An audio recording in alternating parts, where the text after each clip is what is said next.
After being thrown from a building and falling on top of his car, a man transfers his spirit into the vehicle, becoming a monster machine that goes after all those who ended his life. Today we're going to recap the story of the movie, The Car, Road to Revenge, from 2019. On another night of crime fighting, Detective Rainer is in a car chase against a city gangster. When he contacts police headquarters, his colleague asks him to wait for backup, but Rainer sets off alone to apprehend the criminal. In the middle of the getaway, the gangster tries to escape through an alley, but the policeman hits the back of his car, forcing him to stop. Rainer then gets out of the car and goes after the gangster, but when he checks the trunk of his car, the detective finds a young woman trapped. The policeman tries to help her out, but the gangster appears seconds later and tries to attack him. Rainer dodges the blows and strikes back with quick punches, leaving the gangster bewildered. The fight is over and Rainer wants to end the night by putting the criminal in jail. But before he does, he hands the victim a baton and lets her take revenge on the man by hitting him right in the face. Days later, the criminal is brought to trial, where the public prosecutor, James Caddick, accuses him of being involved in terrible crimes. After the evidence is exposed, the judge finds him guilty and the man loses his life as punishment. However, instead of using familiar methods to eliminate the criminal, the gangster is placed in a chamber and his body is disintegrated in front of everyone. Later, in an underground fight club, a group of cyborg criminals meet to discuss the gangster's elimination. As well as being eliminated thanks to the lawsuit filed by Caddick, the guy was carrying a chip containing important documents, which is now in the hands of the prosecutor. The group decides to go after the chip before the prosecutor finds any evidence that could incriminate them. Meanwhile, Caddick celebrates his victory in court and buys a new car, the Lazarus 1 model, and invites his ex-girlfriend, Daria, to dinner. During the meeting, Caddick tries to rekindle the relationship, which ended because of his controlling personality. After dinner, he goes out of his way to impress his ex with his new car and invites her for a drive together, but she prefers to go home. Frustrated, Caddick takes her, but before he lets her go, he threatens her, saying he'll do anything to get the two of them back together. Daria realizes that her ex hasn't changed and leaves, while Caddick returns to his office.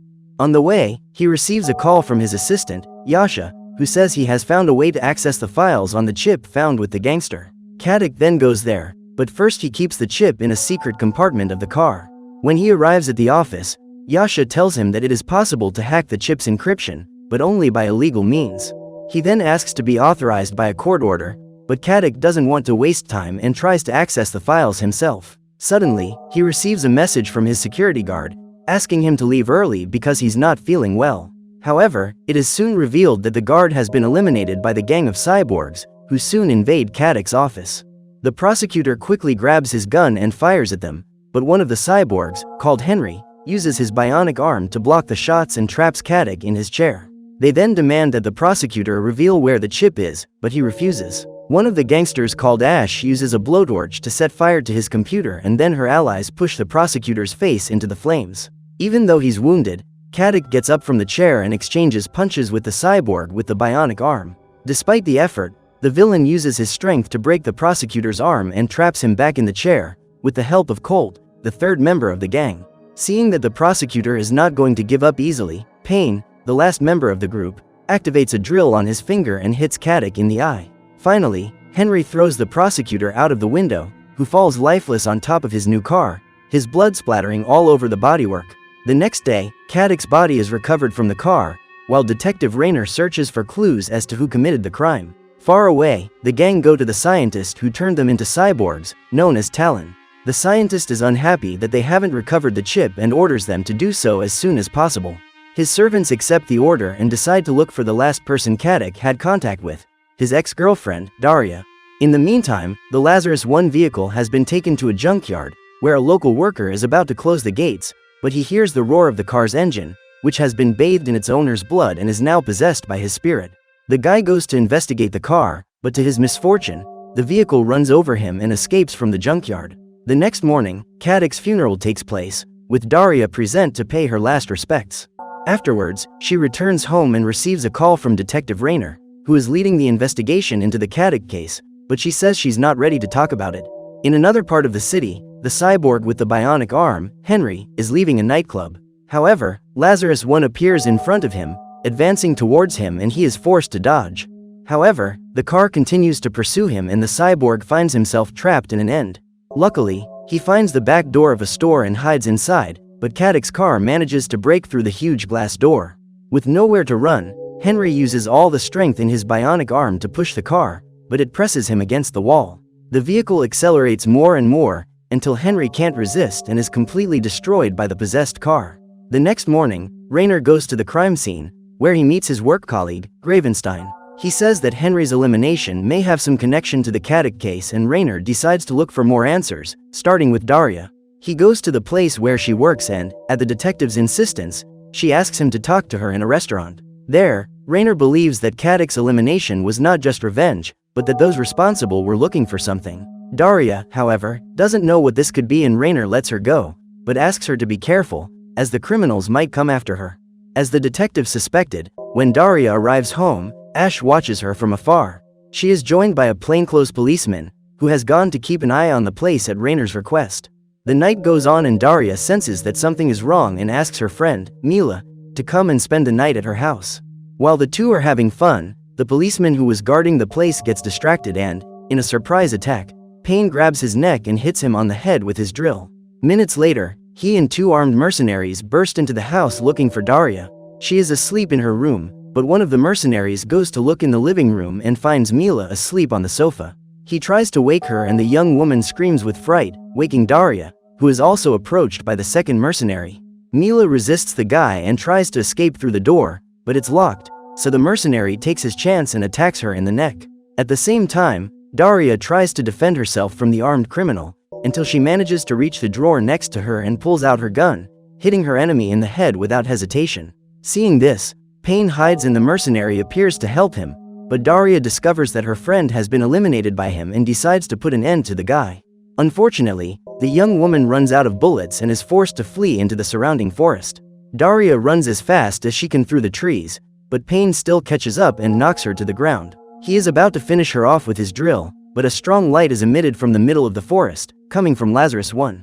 Seeing his beloved being attacked by the cyborg, Caddick's spirit controls the vehicle to advance against the cyborg. Even so, he manages to escape and drives his car down the road, but the vehicle doesn't intend to let him go so easily. Shortly afterwards, Payne believes he is safe from the car, but he soon realizes he is mistaken when the Lazarus I appears in the middle of the road. The possessed car forces him to swerve towards a bridge and then pushes Payne off it. The cyborg's car crashes hard into the ground, and even though Payne survives the impact, he drags himself along the road, badly injured. To his misfortune, the monster car decides to finish the job and runs over the guy, leaving him in pieces with its wheels running over him. Moments later, the police arrive at Daria's house and Raynor finds her, still in shock at what has happened. He takes her to a hotel for the night and, the next day, brings her food and leaves her locked in her room so that she's safe. However, just as the detective was about to continue his investigation, Daria throws a chair to break the window and leaves the room. She says that she intends to find out who is responsible for the elimination of Caddick and her friend, and that she will follow Raynor until the case is solved. Left with no choice, the detective accepts and takes her to the data market, a place where illegal goods and information are sold. When they get there, the detective is surprised to learn that Daria knows the place, and she tells him that she has been involved in criminal business in the past.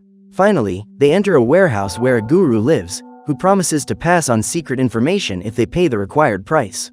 Daria pays the price and, using virtual reality goggles, the guru manages to find out about the leader of the cyborg gang, called Talon. However, before he can reveal more, an infiltrator from the gang reveals himself and shoots the old man.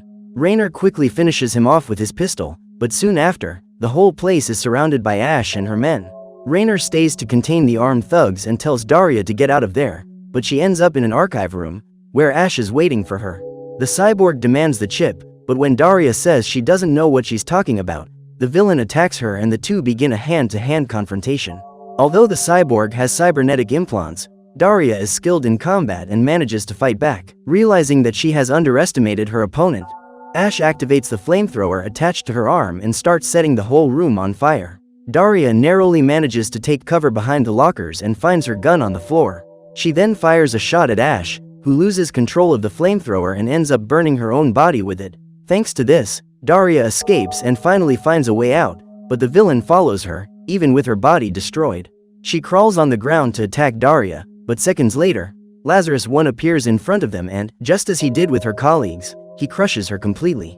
Even though she is startled by the sudden appearance of the car, Daria goes to check who is driving and, to her surprise, there is no one there. She hears a voice coming from inside the vehicle, which sounds like Cadix, but the exertion of the struggle causes her to faint. Later, she wakes up at Raynor's house, where he has taken her to tend to her wounds. She thanks him for his help and, when she checks the place, she finds photos of Raynor with his daughter who, tragically, was eliminated by the crime. The young woman is touched by this and soon realizes that she has feelings for the detective.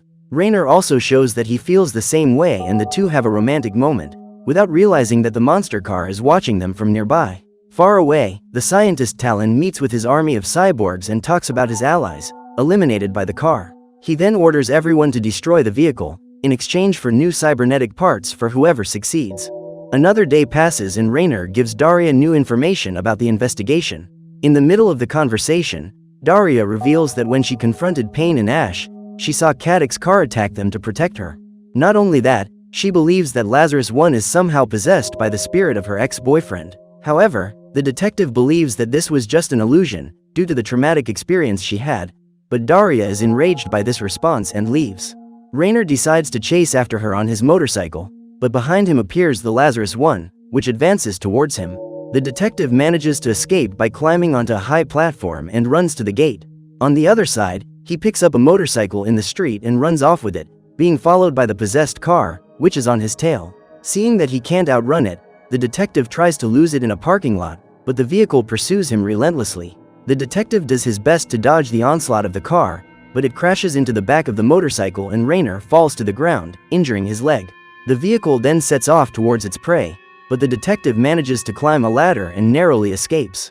While recovering from the attack, Raynor receives a call from his colleague, Gravenstein. The detective asks him to go to his house to protect Daria, without suspecting that the call is being traced by Yasha, Cadix's assistant. It is revealed that he was at Talon's service and helped him eliminate the prosecutor. After hearing the call, Yasha sends a henchman, disguised as policeman Gravenstein, to find Daria at Raynor's house, as he believes she knows where the chip is. Minutes later, the undercover policeman arrives at the scene and manages to trick Daria into taking her in his car. Just then, the car leaves the parking lot and is spotted by the army of cyborgs, who begin to chase it through the city. Even when outnumbered, the possessed vehicle lures them along a road full of paths and bends, to confuse their pursuers. Thanks to this strategy, Lazarus I causes the cyborgs to collide violently with each other, wiping out several of them along the way. Still, others remain standing and the chase intensifies. Meanwhile, the undercover policemen take Daria to meet the scientist, but on discovering the deception, the young woman pulls out her gun and tells the two men to pull the car over. She then rends them in the middle of the road, just as Lazarus I passes by, crushing them both. Soon after, the possessed car finds itself surrounded by the surviving cyborgs and, in an impossible maneuver, it accelerates and jumps over their cars and sets off after Daria. The young woman, however, flees with the car and receives a call from the scientist, who proposes a deal. If she hands over Lazarus I, he will leave her alone. The young woman accepts and lures the possessed car to the building, where there is an old quarry. When they get there, the car sees Daria at gunpoint and sets off to help her, but it falls into a hole and everyone around starts shooting at the vehicle. Colt, another of the gang's cyborgs, looks inside the car, but finds no driver. So he searches the cabin and finally finds the chip his creator wanted so badly. With the item recovered, he orders his henchmen to smash the car into 1,000 pieces. After that, he meets Daria, who asks him to honor the agreement and let her go, but the guy says he can't leave any witnesses. The young woman then tries to resist, but Colt rends her with his razor and holds her captive in a dark room. Hours pass and the Lazarus I is dumped by the gang in a junkyard. Shortly afterwards, an old mechanic arrives at the scene and, seeing the car completely destroyed, decides to take it in for repair. The damage to the car is practically irreversible, but the old man decides to replace the damaged parts with new ones. To do this, he takes the parts of another car which, in the distant past, also seemed to have been possessed by a vengeful spirit. The night goes on and Raynor, now aware of Yasha's involvement with the scientist Talon, confronts him in his office. The guy, however, proposes a deal to spare the lives of the detective and Daria, but instead Raynor attacks Yasha and the security guard who was in the room. With his gun pointed at the guy, he demands to know where Daria and the scientist are and what his interest in the chip is. Yasha doesn't know their location, but says that the chip contains documents proving Talon's involvement with front businesses, including nightclubs. Even with an injured leg, Raynor leaves and sets off in search of Daria. Meanwhile, the old mechanic finally finishes repairing the Lazarus One, transforming it into a mixture of a modern car with a more retro look. He decides to take it for a test drive, but the car won't start. Annoyed, the old man gets out of the vehicle without understanding why it doesn't work, but the car, still possessed by Cadic's spirit, starts itself and runs over the mechanic. After that, Lazarus One speeds through the city, more insane than ever. It crashes into everything and everyone in its path and goes after another of its targets, Detective Raynor. Meanwhile, the policeman returns home and injects himself with a drug to cure his leg. He then tries to search for the scientist's location on the computer and remembers that one of his allies, Henry, was eliminated near a nightclub. He suspects that this is his hideout and sets off to find it. What he doesn't know is that in the nightclub's underground, the scientist met Daria and, knowing about her criminal past, convinced her to accept her evil side and join him. To prove her loyalty, Talon orders the young woman to attack Yasha for giving all the information to Raynor. Even with Yasha begging for his life, Daria doesn't care and, among the weapons available, she takes a bottle of flammable liquid and pours it on him. Finally, she takes a sip of the drink, grabs a lighter and threatens him. However, she spits the drink in the scientist's face, hits him in the eye with a scalpel and runs away. The villain orders Colt to eliminate the girl and, when he sees that Daria has left the lighter on the ground, he finishes Yasha off by setting his body on fire. Minutes later, the young woman continues her escape and manages to take down one of the guards, as well as grabbing his gun. Finally, Raynor arrives at the nightclub and tries to threaten one of the guards into revealing where the scientist is. At the same moment, Lazarus One also invades the place and starts running everyone over while trying to hit Raynor. The detective, however, manages to escape and sees the guard enter a secret door that leads to the scientist's hideout. He soon enters the passage, followed by the monster car. Raynor searches everywhere for Daria who, on her way to escape, ends up meeting Colt. She tries to fight him, but the cyborg is resistant and knocks her to the ground, punching and kicking her. Colt then releases a blade from his fist and tries to finish Daria, but she dodges the attack and the villain gets his hand stuck in the wall. The young woman seizes the opportunity and, finding an axe nearby, she removes Colt's arm and finally hits him in the neck. Now all that's left is the scientist, who chases her around the hideout with a gun. Luckily, Raynor finds her first and the two of them escape through the tunnels underground. Talon hears the two and runs towards them, but the detective gives him a surprise blow and knocks him to the ground. Seconds later, Lazarus One also appears between the tunnels and the couple drive off, leaving the car to finish off the scientist. As expected, the vehicle drives into the villain, who crashes through the hood of the vehicle and gets half of his body stuck in the windshield. Lazarus One then makes a sharp turn, causing the two halves of the scientist to be separated and eliminating Talon forever.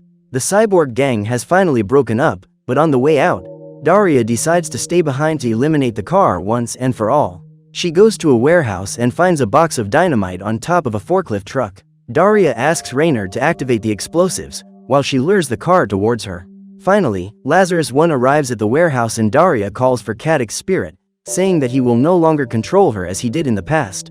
The vehicle becomes enraged and speeds towards the young woman, who takes it to the box of dynamite with an activated detonator. Afterwards, Daria and Raynor flee the warehouse, just before the explosives detonate, apparently destroying the possessed car. Shortly afterwards, the ambulance arrives on the scene to take care of the wounded and Daria is carried away on a stretcher.